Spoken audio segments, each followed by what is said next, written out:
Isaías capítulo 58, eu quero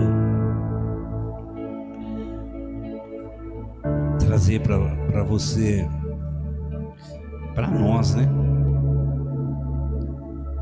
Alguns conselhos espirituais. Nossa, eu enchi minha Bíblia hoje de caneta, tá um sufoco aqui de... Eu quero trazer alguns conselhos espirituais para um ano especial. Ah, pastor, isso são aquelas 12 dias para 12 meses. Não é isso não. Eu não gosto muito desse negócio de 12 dias de oração para 12 meses. Não existe isso. Isso é marketing para trazer as pessoas para a igreja, né? Porque não existe 12 dias e 12, não. A vida nossa é cheia de altos e baixos. Nós não sabemos o que irá acontecer no decorrer desse ano. É uma incógnita ainda o que vai acontecer nesse ano, porque muitas coisas acontecem. Mas alguns conselhos, algumas coisas nós podemos colocar em prática na nossa vida, para que nós possamos viver melhor, para que nós possamos chegar no final desse ano melhores do que estamos começando. O ano 24 foi maravilhoso, como eu disse, mas time que se ganha se mexe, sim, dá para melhorar ainda aquilo que está ganhando. Então eu quero trazer alguns conselhos espirituais baseados na palavra de Deus, para nós colocarmos em prática e termos um ano muito especial. Você já percebeu que a nossa igreja nós pregamos de uma forma bem prática, bem fácil para você pegar e colocar em prática na sua vida. Nós não mascaramos, nós não enfeitamos pavão, não, é prático e só cabe a nós colocarmos em prática. Então Isaías capítulo 58 diz assim, ó: grite alto, não se contenha, levante a voz como trombeta, anuncie ao meu povo a rebelião dele e à comunidade de Jacó os seus pecados. Pois dia a dia me procuram, parecem desejosos de conhecer os meus caminhos, como se fosse uma nação que faz o que é direito e que não abandonou os mandamentos do seu Deus. Pedem-me decisões justas e parecem desejosos de que Deus se aproxime deles. Por que jejuamos, dizem, e não ouviste? Por que nos humilhamos e não reparastes? Contudo, no dia do seu jejum, vocês fazem o que é do agrado de vocês e exploram os seus empregados. Seu jejum termina em discussão e rixa e em brigas de socos brutais. Vocês não podem jejuar como fazem hoje e esperar que a sua voz seja ouvida no alto. Será esse o jejum que escolhi? Que apenas um dia o homem se humilhe, incline a cabeça como um junco e se deite sobre pano de saco e cinzas? É isso que vocês chamam jejum, um dia aceitável ao Senhor? O jejum que desejo não é esse: soltar as correntes da injustiça, desatar as cordas do jugo, pôr em liberdade os oprimidos e romper todo o jugo? Não é partilhar sua comida com o faminto, abrigar o pobre desamparado, vestir o nu que você encontrou e não recusar ajuda ao próximo? Aí sim, a sua luz irromperá como a alvorada e prontamente surgirá a sua cura. A sua retidão irá diante de você e a glória do Senhor estará na sua retaguarda. Aí sim você clamará ao Senhor e Ele responderá. Você gritará por socorro e Ele dirá: aqui estou. Se você eliminar do seu meio o jugo opressor, o dedo acusador e a falsidade do falar, e se com renúncia própria você beneficiar os famintos e satisfazer o anseio dos aflitos, então a sua luz despontará nas trevas e a sua noite será como o meio-dia. O Senhor o guiará constantemente, satisfará os seus desejos numa terra ressequida pelo sol e fortalecerá os seus ossos. Você será como um jardim bem regado, como uma fonte cujas águas nunca faltam. Seu povo reconstruirá as velhas ruínas e restaurará os alicerces antigos. Você será chamado reparador de muros, restaurador de ruas e moradias. Se você vigiar os seus pés para não profanar o sábado e para não fazer o que bem quiser em meu santo dia, se você chamar delícia o sábado e honroso o santo dia do Senhor, e se honrá-lo, deixando de seguir seu próprio caminho, de fazer o que bem quiser e de falar futilidades, então você terá no Senhor a sua alegria, e eu farei com que você cavalgue nos altos da terra e se banqueteie com a herança de Jacó, seu pai. É o Senhor quem fala. Amém? Promessas especiais da palavra do Senhor para as nossas vidas, para a gente colocar em prática e sermos abençoados pelo Senhor. O versículo 11 em especial, ele tem uma promessa muito especial para nós que servimos ao Senhor, que fala que Deus nos guiará e satisfará os nossos desejos numa terra ressequida pelo sol. Eu tenho dito que as bênçãos do Senhor, para aqueles que têm uma aliança com Ele, ela independe de circunstâncias externas. A bênção do Senhor sobre as nossas vidas, ela não depende de circunstâncias externas, ela não depende de pessoas, ela não depende de governos, ela não depende de nada externo. Nós dependemos único e exclusivamente do nosso Deus Todo-Poderoso, o Deus que nós servimos. Por isso que o texto no versículo 11 diz que Deus, Ele satisfará, Ele nos conduzirá, Ele nos guiará numa terra seca. E quantas pessoas não vivem essa sequidão em suas vidas? Quantas pessoas não caminham numa terra árida, talvez numa sequidão espiritual? Pessoas que já não sentem a alegria de estar na casa do Senhor. Pessoas que já não têm alegria financeira, que vivem uma sequidão em sua vida financeira, em sua vida material, na sua família, uma sequidão no seu casamento. Pessoas que vivem uma sequidão emocional, até estão na igreja, até participam dos trabalhos da igreja, mas a sua vida é um deserto, é uma sequidão. E o texto vai nos falar sobre isso, que se nós seguirmos ao Senhor, se nós fizermos o que é de agrado de Deus, Ele nos conduzirá, Ele vai nos guiar num lugar seco, não importa o lugar que nós estivermos, seja numa terra ressequida, Deus, Ele vai nos alimentar, Ele vai nos fazer como um jardim bem regado. Por isso que o salmista no Salmo 1, que eu preguei no casamento da Ágata, que como é feliz o homem que medita na palavra dia e noite, ele será como um jardim bem regado. Então, nós precisamos meditar na palavra do Senhor, nós precisamos colocar em prática a palavra do Senhor.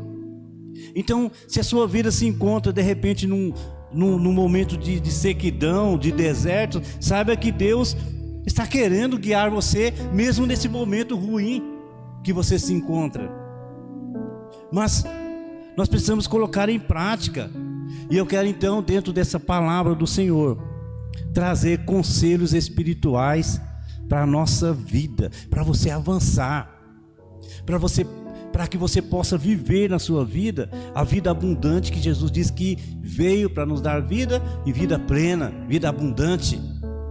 Então eu quero trazer para a minha vida, eu quero para a sua vida também, para que você possa ser um adorador de Deus, ter a alegria de estar na casa do Senhor, mesmo em momentos difíceis. Deixar bem claro isso, né? Deixar bem claro que os momentos difíceis, eles fazem parte do processo todo, né? E talvez nós precisamos fazer mudanças necessárias em nossa vida. E é aí que começa todas as dificuldades que nós precisamos vencer para alcançar os objetivos que nós colocamos diante do Senhor. E eu quero trazer então o primeiro conselho espiritual para a minha vida e para a sua vida. Vai aparecer lá no telão para você frisar bem aí. Primeiro conselho: Viva sempre para agradar ao Senhor. Viva sempre para agradar a Deus. O versículo 2 ao 4, vejam só. Pois dia a dia me procuram, parecem desejosos de conhecer os meus caminhos, como se fosse uma nação que faz o que é direito e que não abandonou os mandamentos do seu Deus. Pedem-me decisões justas e parecem desejosos de que Deus se aproxime deles. Por que jejuamos, dizem, não ouviste? E por que nós nos humilhamos e não reparaste? Contudo, no dia do seu jejum, vocês fazem o que é de agrado de vocês e exploram os seus empregados. E o texto vai falar que o jejum não termina bem. Então, lá em 2 Crônicas 7,14, diz: se o povo que se chama pelo meu nome se humilhar e orar, buscar a minha face. Mas aí que eu cito sempre esse outro item, esse último item: e se afastar dos seus maus caminhos. Então, irmãos, o texto vai falar que eles procuram, aqui no Isaías 58, versículo 2, procuram, desejosos de conhecer, né? Obrigado, Vitória.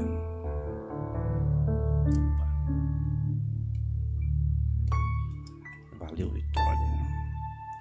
Então, irmãos, não basta apenas você orar, não basta apenas você procurar a Deus, não basta você jejuar, porque o texto vai mostrar aqui que jejua, mas não vê o Senhor, não há resposta.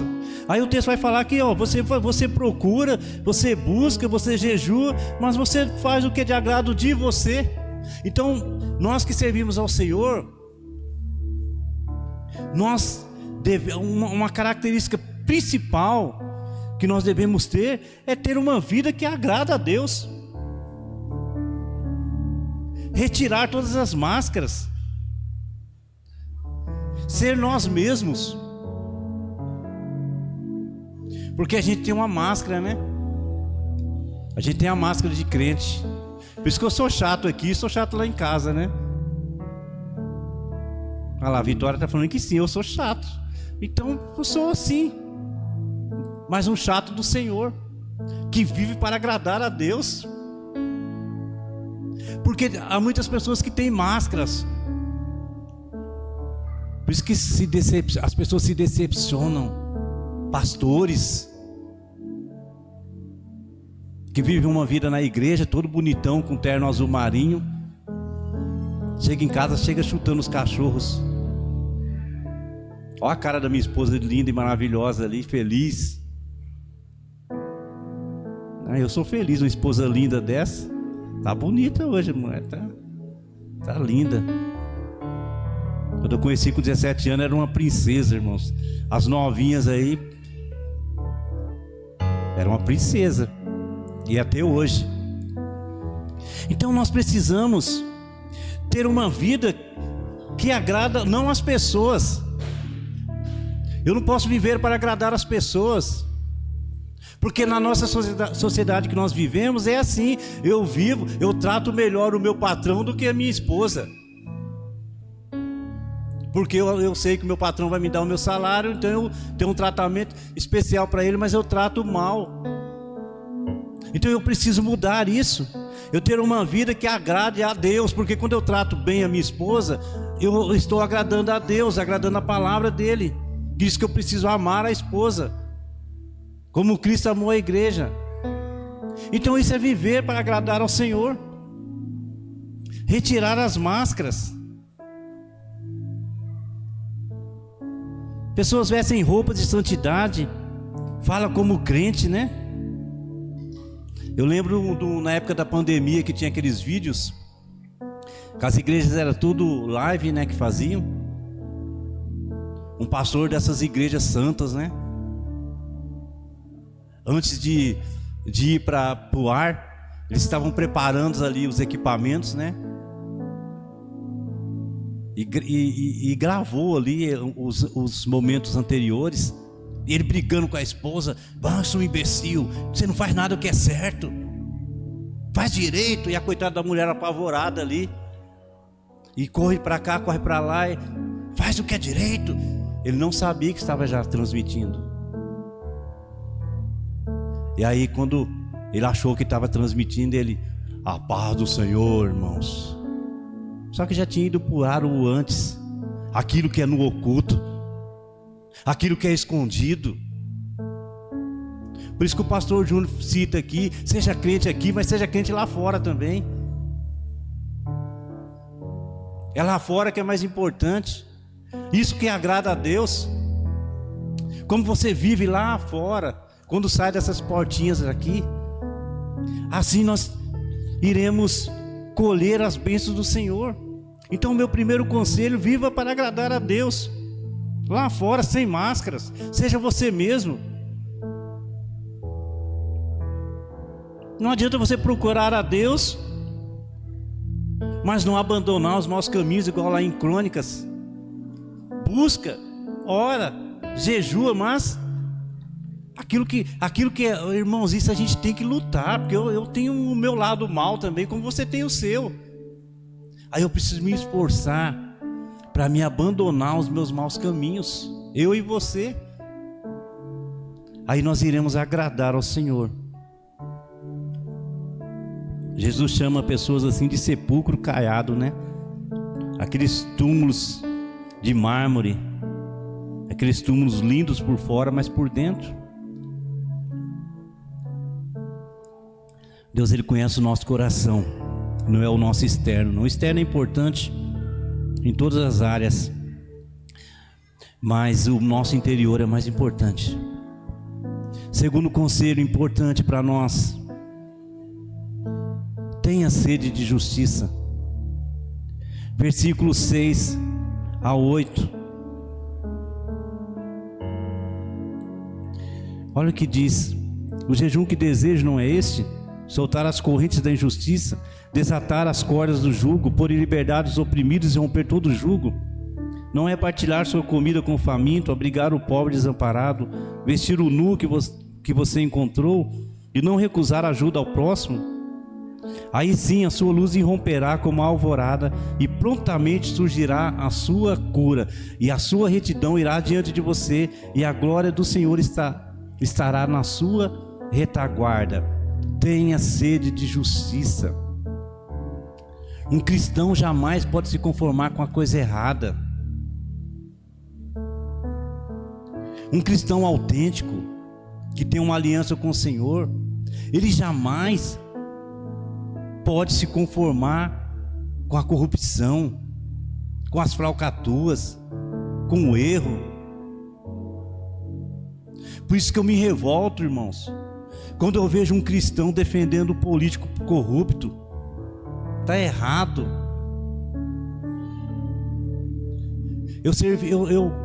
Quando eu me propus a servir a Deus, eu me propus mesmo. Quem me conhece aqui sabe que eu sou construtor. O irmão James aqui, que eu trabalhava ali no posto, sempre eu passava ali para abastecer com minha roupa de trabalho. Mas Deus me chama, eu me preparei para que eu pudesse ter conhecimento de bastante áreas para poder aconselhar as pessoas. E essa área é importante também em questão de justiça. A palavra de Deus: o cristão deve ter sede de justiça. Então o cristão deve brigar. Pastor Luther King, americano, ele tinha sede de justiça a tal ponto que ele morreu por aquilo que ele defendia. Então eu vejo hoje cristãos sem ter nenhuma sede, compactuando com coisas erradas. Isso desagrada a Deus. Tem que ter sede de justiça, o texto fala aqui. Aí eu vejo cristãos sem nenhuma ética, e quer que Deus abençoe. A ética e a moral já não fazem parte da vida de muitas pessoas. É importante, irmãos, nós temos sede de justiça. Então, se você vê uma pessoa cometendo um erro, denuncie, pague o preço. Eu perdi tanta amizade já por causa disso, por causa da justiça de Deus que nós precisamos executar. Nós que somos cristãos, no Brasil é muito comum você ser enrolado Por isso que os políticos corruptos, eles deitam e rolam na nossa nação, porque a nação é assim. Mas o cristão não é assim. O cristão ele tem que se nadar contra a correnteza. O cristão ele tem que ter sede de justiça. Então, segundo o conselho, tenha sede de justiça. Viu alguma coisa errada? Lá em Levítico capítulo 5 fala que você será punido se você viu algo errado e não denunciou. É a palavra de Deus, não sou eu que estou dizendo. Então, irmãos, tenha sede de justiça. A gente vê tantas coisas. Isso é o chamado pecado coletivo na teologia. Prejudica um monte de gente. Sabe que a corrupção prejudica esses jovenzinhos que estão sentados aí buscando uma oportunidade na vida, que estudam para ganhar pouquinho depois. Por quê? Porque a corrupção faz parte já é uma epidemia, né? Já faz parte. É desse jeito mesmo. Mas não pode, na vida do cristão não pode. Então, segundo o conselho, tenha sede de justiça. Os seminaristas que estão aqui sejam chatos. Seja chato, Carlos, Juninho. Se tem uma coisa errada, denuncie, está errado. Aí você vai agradar a Deus. Aí você vai agradar a Deus. Terceiro conselho: busque a sabedoria do Espírito Santo em suas decisões. Tem gente que precisa tomar uma decisão, vai no embalo, né? Não, ore antes. Nós falamos dos diáconos aqui esses dias, eu vinha falando: olha, irmãos, nós estamos orando, tá? A igreja está crescendo, está precisando dos diáconos. Eu orei, irmãos. Pastor, mas foi isso que escolheu, porque não escolheu. Eu orei. Aí Deus me mostrou, me revelou quem seriam as pessoas.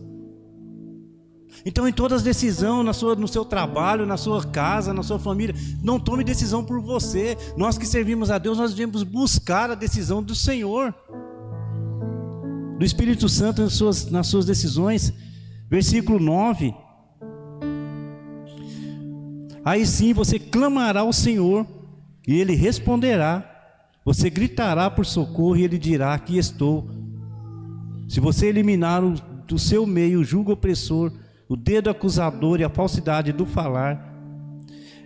Então, lá em Tiago 1:5 ao 7 diz assim: se algum de vocês tem falta de sabedoria, peça a Deus, que a todos dá livremente, de boa vontade, e lhe será concedida. Peça, porém, com fé, sem duvidar, pois quem duvida é semelhante à onda do mar, levada e agitada pelo vento. Há muitas pessoas igual à onda do mar, agitadas.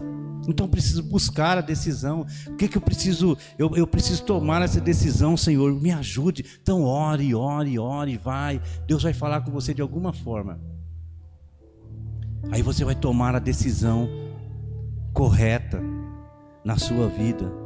Talvez, e quase sempre, não é aquela que você queria. Está entendendo?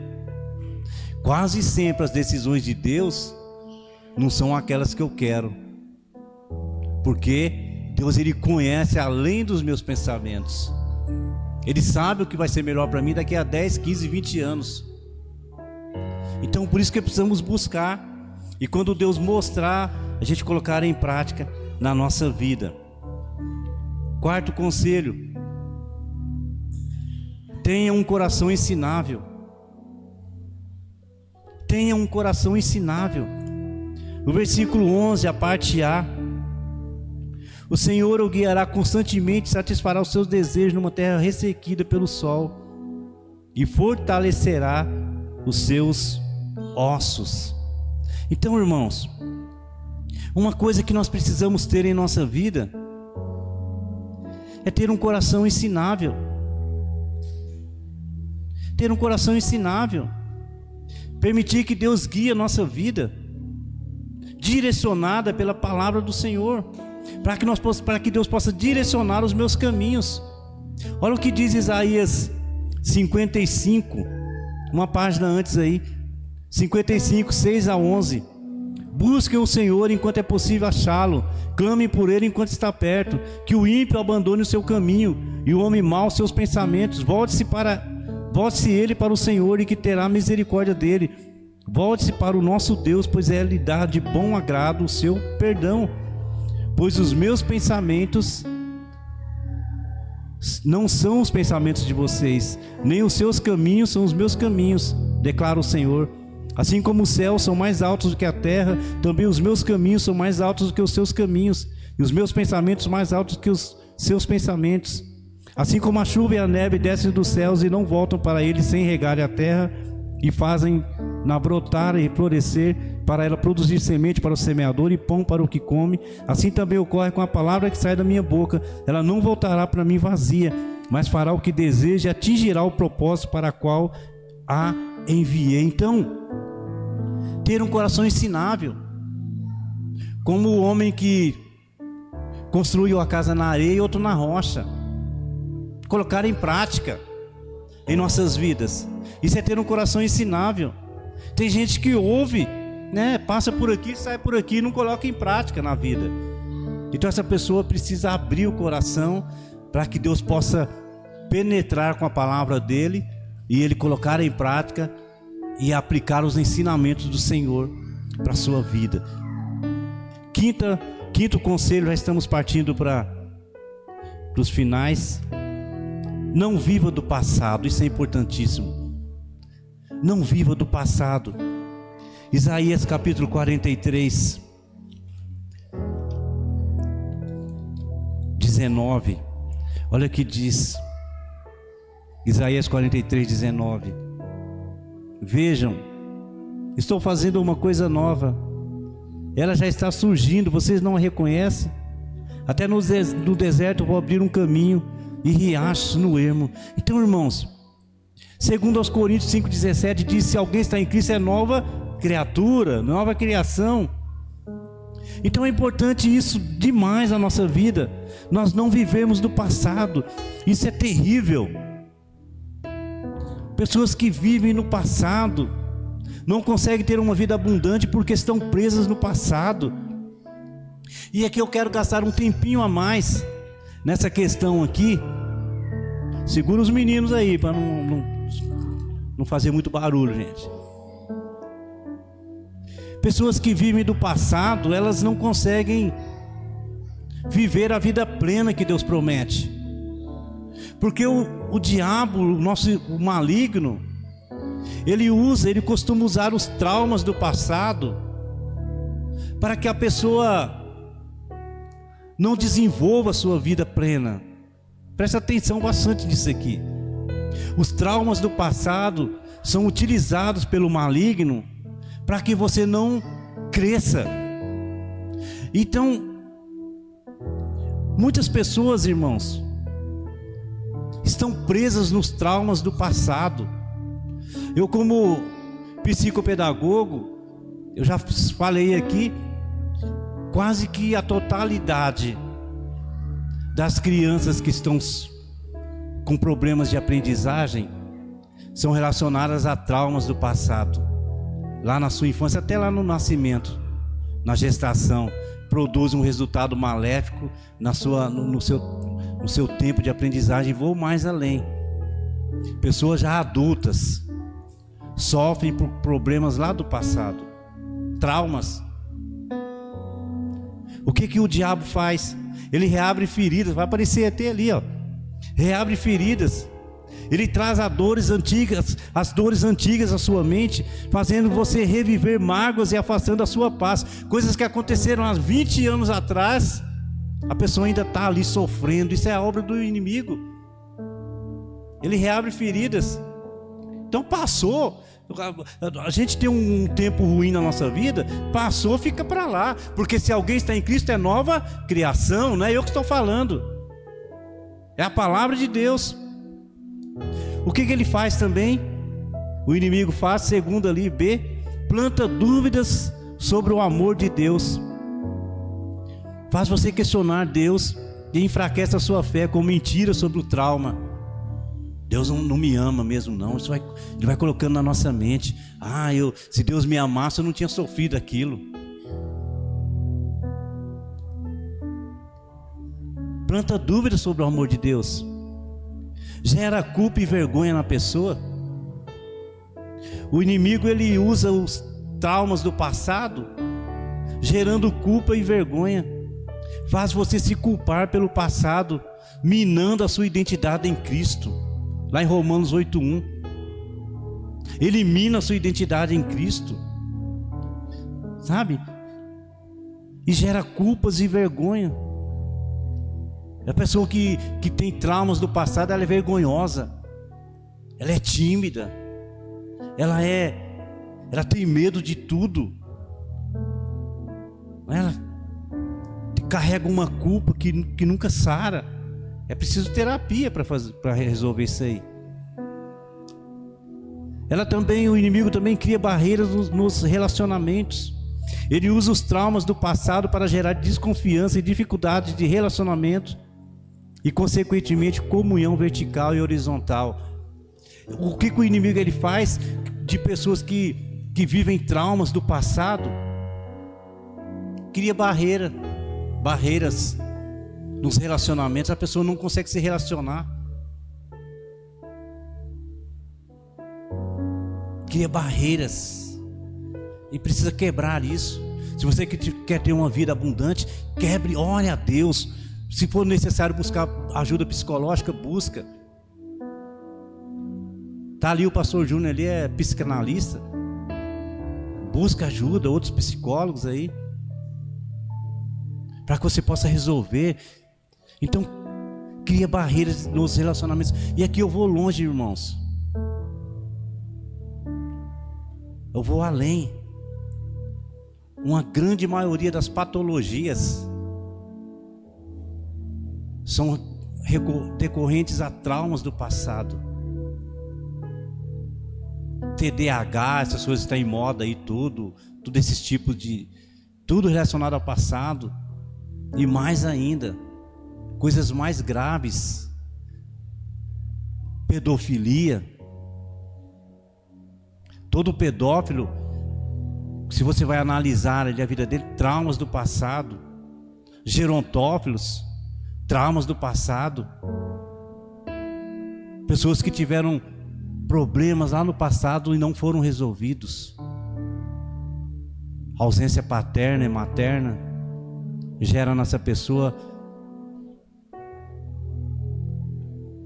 patologias sérias. E elas acabam vivendo com isso, carregando isso a vida toda e não se resolvem. Então é preciso parar com isso de viver do passado. E por fim desvia você da verdade. O inimigo ele pega tudo isso e convence que você nunca será curado, bloqueando a sua busca por salvação, por libertação. Então não se deixe... não deixe que os traumas do passado dominem sobre você, pois você é nova criação. Estou fazendo coisa nova. Se alguém está em Cristo, é nova criação. As coisas antigas se passaram e tudo se fez novo. Então você é uma nova criação. Aquilo que passou, aconteceu lá, ficou para lá, para que você possa ter uma vida abundante, uma vida alegre, uma vida feliz. Sexto conselho: ouça e aplique a palavra de Deus na sua vida. Ouça e aplique a palavra de Deus na sua vida. Versículo 11, a parte B: você será como um jardim bem regado, como uma fonte cujas águas nunca faltam. Versículo 12: seu povo reconstruirá as velhas ruínas e restaurará os alicerces antigos. Você será chamado reparador de muros, restaurador de ruas e moradias. Ouça e aplique a palavra de Deus na sua vida. Seja um restaurador de muros. O que é isso? É pessoas que são usadas pelo Senhor para resolver, para sarar, para curar, como Neemias e Esdras. Ouça e aplique a palavra de Deus na sua vida. Sétimo conselho: seja grato a Deus pelo que você tem e valorize as pequenas coisas, pois Deus as transformará em grandes bênçãos. Tem gente que não valoriza. Esse meu marido aqui, meu Deus, olha, é uma bênção, né? As irmãs falam assim, né, Nicolas? Meu marido é uma bênção, para não dizer outra coisa. Não, valorize. Meu marido é uma bênção mesmo. Olhe, sabe o que a gente... Sabe qual é o nosso problema, irmãos? Que a gente só olha os defeitos, né? A Joelma reclama porque eu trabalho muito. Nossa, só trabalho, né? A gente vai sempre no lado negativo. Então devemos valorizar, aprender a valorizar, ser grato a Deus. Nossa, obrigado, Senhor, porque meu marido é trabalhador. Aí arruma um vagabundo, vai reclamar: nossa, meu marido não faz nada. Tá vendo? Então, irmãos, valorize. Nossa, essa minha esposa é calma, é uma bênção, né? A Joelma é calminha, é uma bênção. Aí eu reclamo: nossa, é muito calma demais, doido. Que a gente é assim, a gente só vê os defeitos. Então, quer ser feliz esse ano, irmãos, 2025? Seja grato a Deus pelo que você tem. Valorize as coisas que Deus colocou na sua vida. Esse pastor William aí fala demais. Glória a Deus pelo pastor William, glória a Deus pelo pastor Júnior. Glória a Deus por essa nora chata que você tem.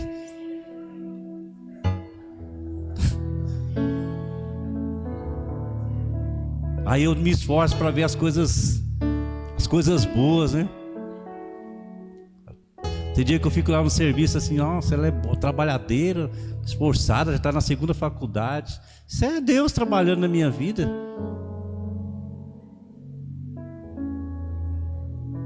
Não é fácil, não. Mas é a palavra de Deus, irmãos. É a palavra, não sou eu, porque eu sou mau, você também. Nós somos maus, nós somos seres criados com a natureza má. Mas eu preciso e você precisa colocar a palavra de Deus, valorizar as pequenas coisas. Lá, eu não vou nem abrir, lá em 2 Reis, a viúva lá não tinha nada. O profeta chega na viúva: o que você tem? Eu não tenho nada não, só um pouquinho de azeite aí, uma farinha. Eu vou fazer isso aí, vou dar para meu filho, vou morrer. Aí o profeta falou: não vai secar, a comida não vai secar, o azeite não vai secar. Porque com Deus é assim. Deus, ele pega aquele marido chato que você diz que tem, mas Deus ele usa aquele seu marido. Quando você vai analisar friamente a coisa, você vai ver que aquele marido chato seu criou os filhos, se esforçou para dar o melhor para os filhos. Ele dá a vida por você. Então valorize essas coisas. Valorize. Seja grato a Deus pelo que você tem, e Deus a transformará em grandes bênçãos. Murmuram, né? A murmuração é a sinfonia do diabo. Então chega de murmurar. Que esse ano de 2025 você não murmure, só agradeça a Deus. Mesmo que essa nora chata que fala o tempo todo, glória a Deus. Aí eu estou querendo um presente para os filhos, já um fone de ouvido, vai me ajudar bastante. Sabe por quê, irmãos? Em casa é todo mundo quietinho. Já foram em casa lá? Em casa é um silêncio total. Aí chega uma. Então a gente tem que pedir a presença de Deus na nossa vida. Então, irmãos, é importante isso. E o 8º e último conselho.